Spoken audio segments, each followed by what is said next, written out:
Boa tarde.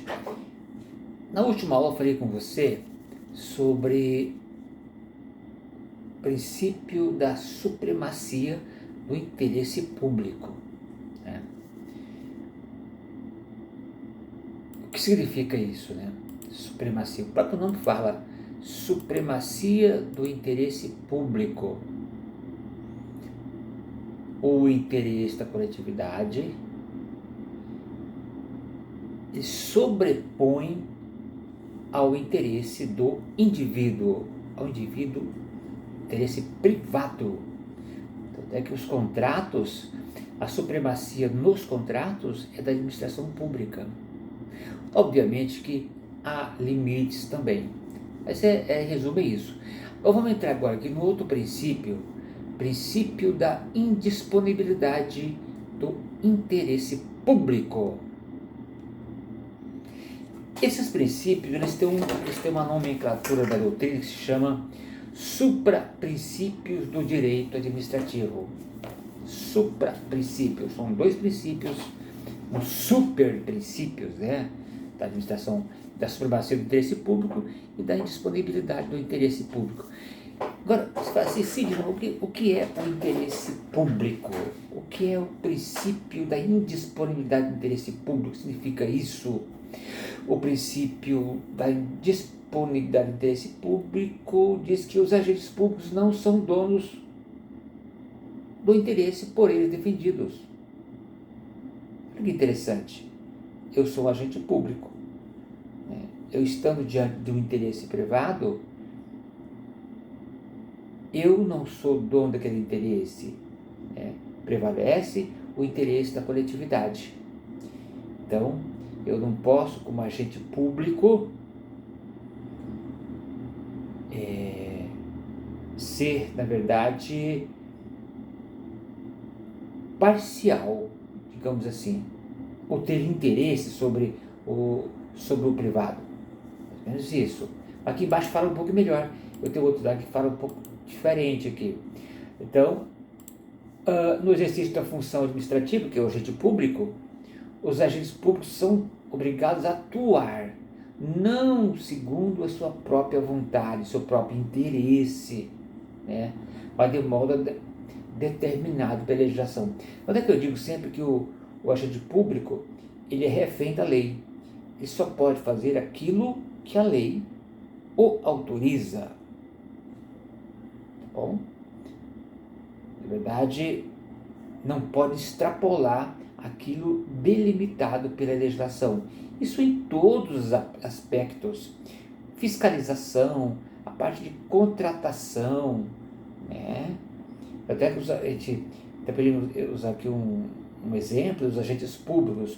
Os agentes de trânsito, eles têm um limite, eles são limitados. Eles podem te autuar conforme está escrito na lei, conforme o manual brasileiro de fiscalização de trânsito.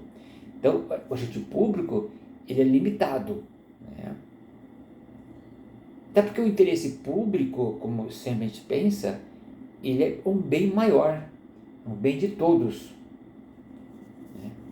Então, esse interesse, o princípio da disponibilidade é muito interessante. Eu trouxe para você aqui até um exemplo de uma prova. Olha que interessante. Vamos ver aqui. É uma prova que eu peguei aqui, a prova de 2018, é da VUNESP, Prefeitura de São Bernardo do Campo. Olha a provinha interessante. E você vai encontrar uma prova nesse jeitão aqui. Olha aqui. O princípio da indisponibilidade do interesse público tem por resultado a limitação da ação do agente público. Acabei de falar aqui. Que pode muito, mas não pode agir de modo contrário ao interesse público, ao interesse coletivo.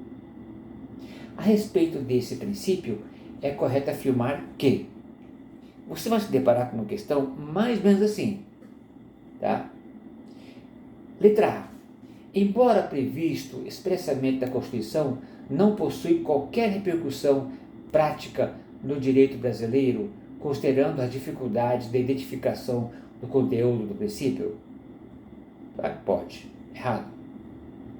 O interesse público pode ser mais bem compreendido por meio de separação entre interesse público primário, resultante da soma dos interesses individuais, interesse público secundário, que consiste nos interesses do Estado como sujeito de direitos. Também não é. O princípio resulta, olha que a resposta, o princípio resulta da supremacia do interesse público sobre os interesses individuais, perfeito, os quais, interesses individuais, devem sempre se submeter à vontade da coletividade, representada na ação do Estado quando em conflito com esta vontade. Esta é a resposta correta. Embaixo temos a letra D. O mencionado princípio impede a adoção de arbitragem? Não impede. Hoje com a mudança, já pode ter, vou falar para você aqui à frente, que a arbitragem foge um pouco dessa indisponibilidade. Não compõe a ordem jurídica brasileira? Compõe, né? Então é isso. Então, esse aqui é um jeito, na verdade, é um estilo de prova de concurso público, né? Então eu disse o seguinte, voltando aqui para o slide, o princípio da indisponibilidade do interesse público diz que os agentes públicos não são donos do interesse por eles defendidos. Que legal, é isso mesmo. No exercício da função administrativa, os agentes públicos são obrigados a atuar, não segundo a sua própria vontade, mas de modo determinado pela legislação, como acabei de falar. Então, nós, agentes públicos, somos reféns da lei. Por exemplo, a gente vai assim, qual lei, Sidney? A lei de licitação, a 14133. A 14133 é um caso bem típico. Você tem uma série de situações que o agente público tem que ser submetido, né? Ele tem que cumprir, na verdade, tá? Não é admissível que os agentes públicos renunciem poderes legalmente conferidos ou que transacionem em juízo. Olha, essa questão de transacionar em juízo, já houve uma relativização, né? Até bem recente, até bem há pouco tempo, não era possível. Na verdade, todos os bens, todos os interesses públicos eram indisponíveis à administração pública. Os procuradores, eles não poderiam transacionar, ou seja, fazer um acordo entre Estado e agente privado, né? Então hoje não podia, mas hoje pode. Eu vou te falar mais à frente quais são as hipóteses que permitem. Olha, isso é questão de prova, tá? Então, não é admissível que os agentes renunciem, é admissível sim, já pode sim transacionar, tá? Você vai ver aqui à frente. Houve algumas inovações, como eu falei de falar, né, permitindo aos agentes públicos tomar decisões, transigir na demanda ou optar pela arbitragem, a lei de arbitragem. É o caso, normalmente, caberia apenas ao ente público. Então, a nova lei de arbitragem, se o PS deu uma lida nessa lei, uma lei que ela foi remodelada, né? Então, aqui é o caso de transacionar com base na arbitragem. A indisponibilidade do interesse público tem sofrido certas relativizações, né? Por exemplo, nós temos hoje os juizados especiais federais, né? Lá sim, a fazenda pública, tipo INSS, os procuradores do INSS, eles podem, nos casos de benefícios previdenciários, podem fazer acordo. Isso não podia ter pouco tempo, né? Então, se você for lá no artigo 10, parágrafo único da lei 10.259, você vai ver que lá é uma das exceções.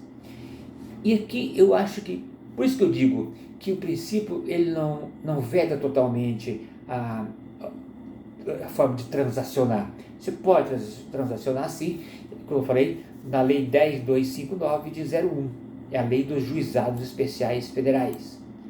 E também temos as questões de resolução de disputa, a conciliação, e nós temos a resolução 125 do CNJ, que trata da conciliação. Há algumas situações que a Fazenda Pública pode transacionar, tá? Dê uma olhadinha na resolução 125 do CNJ. Eu trouxe aqui, inclusive, que uma segunda exceção, uma segunda possibilidade de transação, que é o caso da resolução de disputa, inclusive na arbitragem, exclusivamente nos contratos de concessão de serviço público e das parcerias público-privada. Se você for olhar lá o artigo 23A da Lei 898795, lá você vai verificar que é possível, né, na concessão de serviço público e das parcerias público-privada, né, a transação, né? E também há uma outra lei também, no artigo 11, inciso 3 da Lei 11.079/04. Também é possível. Dê uma olhada nessas duas leis, tá? Aliás, 3 leis. Na Lei 10.259/01, artigo 10, fala sobre transação. Lei 8987, artigo 23A. Lei 11.079/04, artigo 11, inciso 3. Eu acho que para quem está fazendo concurso público, você tem que estar atento a essas peculiaridades, né? Você vai deparar com uma situação dessa, com certeza, né? A doutrina diz que todos os princípios administrativos são um desdobramento da supremacia do interesse público. Esse aqui é um questionamento que foi feito sobre isso. Olha, isso aqui pode ser questão de prova também. Todos os princípios do direito administrativo são um desdobramento da supremacia do interesse público e da indisponibilidade do interesse público? Todos os princípios do direito administrativo são desdobramento da supremacia do interesse público e da disponibilidade do interesse público? Será? Vamos lá, resposta ideal para a sua prova. O mais correto, segundo a doutrina, é dizer que os princípios administrativos, olha aí, os princípios administrativos, por representarem limitações ao poder estatal, decorrem diretamente da indisponibilidade do interesse público e não da supremacia. É uma pegadinha, com certeza. Se aqui numa prova, olha, você vai ficar doido. São os dois princípios, ou um princípio, os dois? Na verdade, não. Então, os princípios do administrativo, eles são os princípios das esferas administrativas, eles são os desdobramentos do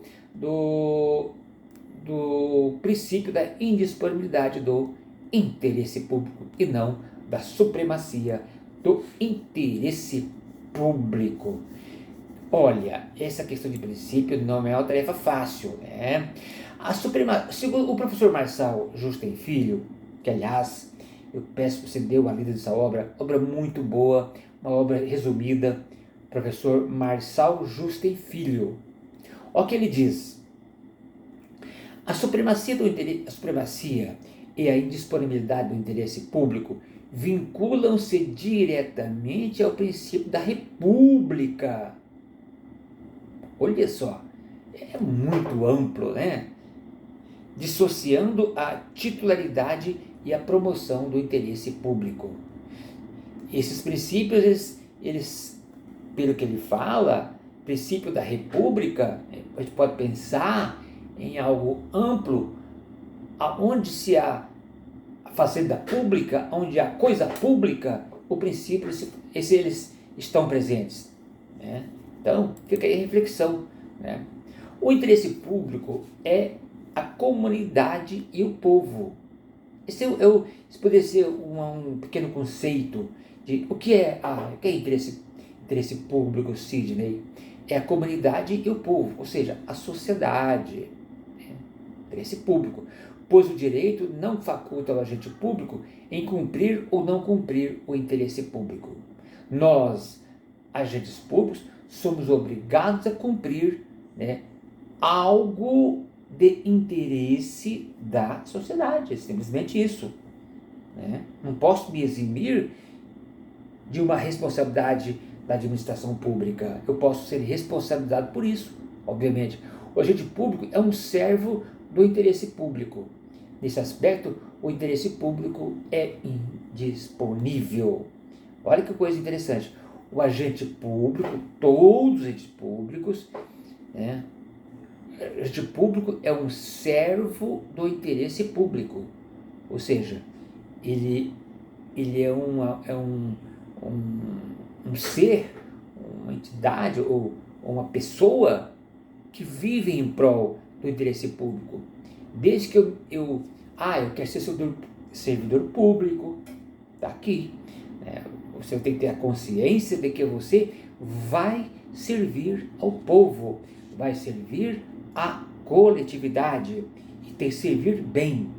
Né? Um péssimo funcionário é algo devastador. Né? Então é isso. Pessoal, eram essas as reflexões que eu queria fazer com você sobre o princípio da indisponibilidade. Mas leia um pouco mais sobre ele, depois iremos falar sobre outros princípios. Tá? Eu trouxe aqui os princípios constitucionais do direito administrativo. São vários princípios que despencam em prova.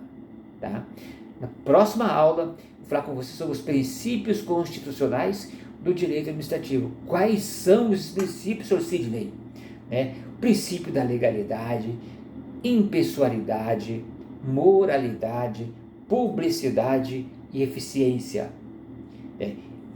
E ainda há mais, há outros princípios também que você precisa saber, porque algumas provas, elas cobram outros princípios, por exemplo, princípio da participação, celeridade processual, devido processo legal, contraditório e ampla defesa.